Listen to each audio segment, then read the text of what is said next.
कोलकाता से लेके गांव के बाजार, चर्चा में बस एगो नाम बार बार।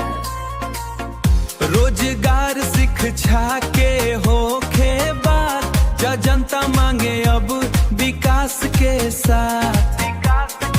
अरे ए राजा सुनना ना, बदल गइल हवा, हर चौक चौराहा पे नया बदवा। सपना सजल बा नया बिहान के, जनता बोलो साथ विकास के।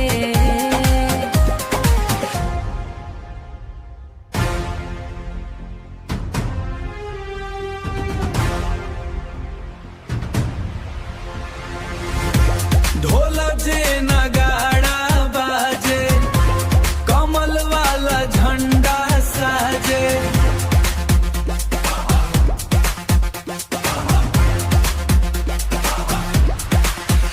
अरे भोजपुरिया बीट पे जनता झूमे, नया सवेरा धीरे घूमे।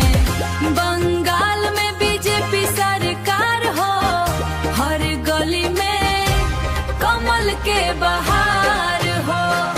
युवा किसान सबके बड़े पुकार हो, अब की बार नया विचार हो।